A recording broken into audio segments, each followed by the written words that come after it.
Ndani hapana ndoro zvinyaso kuda kuti asi inyaya yekukurukira ndezvekufa kwaElisha.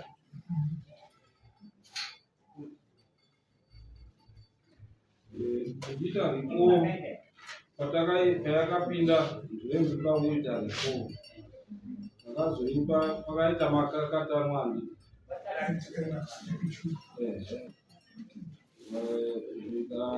vakaramba kuipa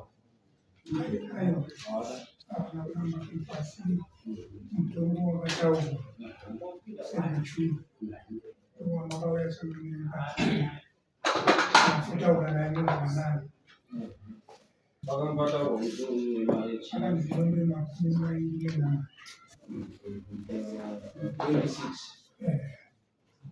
ini handira kuzodzidzikisa here ndopamakataura tsangamire chiremba vakanga vasimbisa kuti paurwa kwaitwa musatambire taura tifuti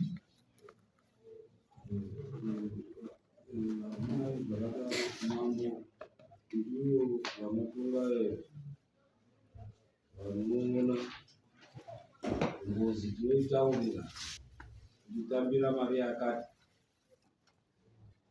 kuti ari mudunhu ramakoni makoni akaona kuti kuti zviro zvipere anodii anotaurira zvodi zvogadzirwa dai rinopera zvopera ndichirepana kakataura jewa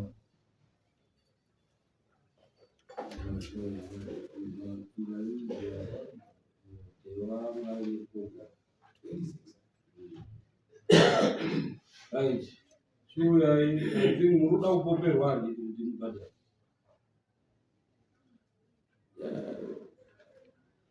isusu sekutaura kwamama kaita semutongo wamama kapa panguva iyoyo vanga makataura izvo chiti mombe dzofanira kuita 18 pa18 1 yanga ichizopiwa changamire imwe ichizopiwa iye chiremba pane idzodzo mbiri takatoendesa kwachangamire yakaenda yachiremba yakaenda 16 ndo dzakazozindo dzinoenda kwamuroni saka pa16 idzodzo ndo dzatakagadzira patakagadzira maanadzo izvezvi takata izvozvo tanadzo maanadzo vanoguru tinoda kuita zvinhu kana mambo achinge ataura anenge achiita kuti pave nerugare ende ngozi haisi ngozi yekutanga yakatonga mumwe ichidopera mambo kana ataura anenge ari kutaura kuti pave nerugare handifi basa riri ribatwe so that vanhu vagare zvakanaka saka chichemo changu inini mambo kuti kana tadaro pa16 mombe hazvirevedzi kuti munobvisa kana nhanhatu 6 dzamunochiropa munhu amune mapa kuti andoroore nemombe idzodzo achikwanisa kuita rora rake dzimwe moona kuti dzofambiswa sei semhuri pasina chakaipa changamire asi chakanongotya rufuse changamire kupirira mutarini mambo kana anotaura kuti zviro zvingazviitike ngozi yacho inototeerera mambo hakuna ngozi isingateereri mambo Asorema.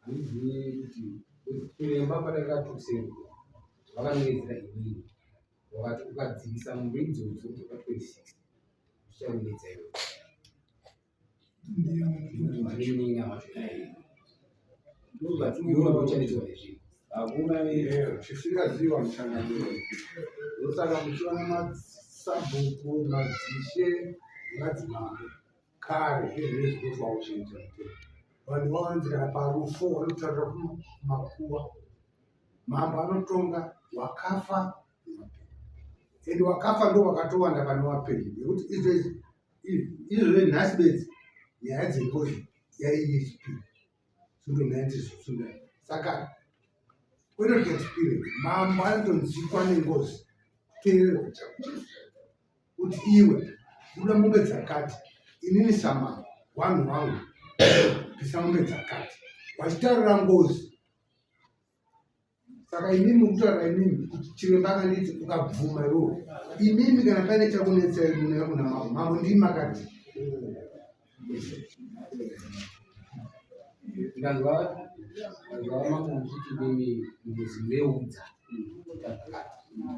saka ndaikumbira kuti kana ichihapa mweya wacho kutaura mochiudza ndichinzwa kuti ngoita zvakati kana ichibvuma ibvuma pana chirembe aripo changamiri na chirembe izvo ndotaura ndo zvataurwa namambo tinotenda handii tinotenda motaura ngozitaura kuti kubva pa26 kuenda pa16 tinotenda ouya neva18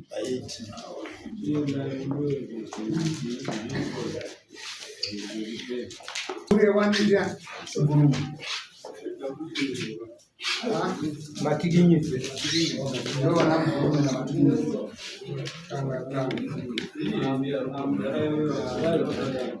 taenda kuseri kwechuru nemhuri ichangamiri ava vanoitwa samaita vari panhamba 2 kubva kunokwandira vabva vatobuda nemhepo iyoyo yaEmanuel yaElisha ndokubva yatanga kutotaura zvido zvairi kuda ikati ini handisi kurapa tiripirana ndiri kuda kuti tifambe nemuronga nokuti inini pandiri panapa ndotoine imwe mhepo iri kumashure asi inoda muzukuru uyo anonzi Nhandara ngaauye ndiye ari kudiwa kuti zvese zviri kudiwa izvi zvifambe zvakanaka. Mhepo iyi yazokumbirawo kuna chiremba kuti chiremba zvakangonaka kuti tigone kufambidzana asi muzukuru aripo topinda mumusha mavanhu tochiita zvirongwa zvinodiwa kune uyo akashaya. Saka muzukuru uyo azofonerwa nehama yacho vari pakata ndokubva vataura naye. Pane yangu foni amboramba asi pavazotaura naye sekuru vacho vari kuti aiwa muzukuru tiri kukukumbira kuti panhauya toda kuti tigadzirise chivanhu ichi mweya uri kuzorora. Ndo payazosvika pakunzwisisika. Saka abvuma ndokubva vaitirwa dare racho rokuti agone kuuya dare rienderere mberi. Saka pasina muzukuru mhepo yataura kuti hapana kwatinoenda totoda muzukuru iye nokuti akamonzi auye pokutanga akakundikana. Saka pamombe hawana kuzosvika kuti dzawirirana dzatotaurwa 26 padzakambotanga ipapo. Zvikanzi asi mhepo paisati yataura chiremba vatiwo musarambe kuripira, gamuchirai maripirano uye tambirai zvinenge zvauya zvinokwanisika kubatika. Ndokubva vavapandira nemo nemo ndokubva vanzwisisa mhepo iyi ndobva yabata ndobva yatanga kuchitaura manje zviri maringe nekufa kwakaita mufi nezviri kudiwa neuyo asipo akambodaidzwa pokutanga akatadza kuve anowanikwa. Saka mhepo yataura kuti hazvigoneki kuti dare riinde mberi kana Emmanuel Nhandara asi kuti kune zvatiri kuda zvichizopupurwa naiye asipo muzukuru. Saka tawirirana kuti chishanu chinotevera musi wa2 mouya panapa wotsoka zvakare pano. tinotenda Aha. musanani But kana vanouya todaidza chirembo ouya kuti vaite iye kuzofambira vanogara. Alright. Hanzi musi wa9.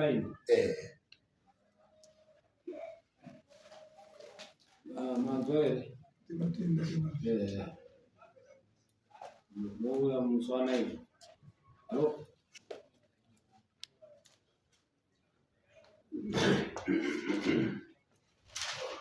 Musi wa9 uyu muzukuru wouya dare rinoyeka asi mombe 16 dzagamuchirwa handiti zvinge zviripo kuti zviva zvaende kundoita basa vatoti mombe idzidzo ngadzigare dzakaringana dzakaringana. ngadzigare dziripo ndizvo zvinanzi ngadzigare dziripo asi dare richatanga ragara saka process yekuti dziende. Ndizvo zvatingoti nesemaswitsi nekuti ukati nhasi maswitsi haiperi ngozi inotoda kuti itaurwe. Saka imimi moya musi wa9 tohadaisa dheti manje rekuti ngozi pachada kubikwa doro ukanotoda about 2 to 3 weeks pobikwa doro rinozondoitwa ipapo nezvinozondoitwa zvichigadzirirwa handiti. No, it's okay. Chigara ngombe 16 gari dziripo. Musi wa9 mouya muzukuru dare robva rarongwa then toita Ngombe 16 hakuita vateketi. munouya musi wa9. Ipo vanotaura Okay, munouya musi wa9 tobva taripedza. Zvatinotaura mangwari kutaura kuti mogadzira ngombe 16.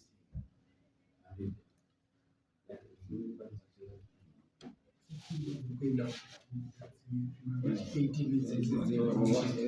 wani wakangwa pamambo akatobvisa ikachiremba handiti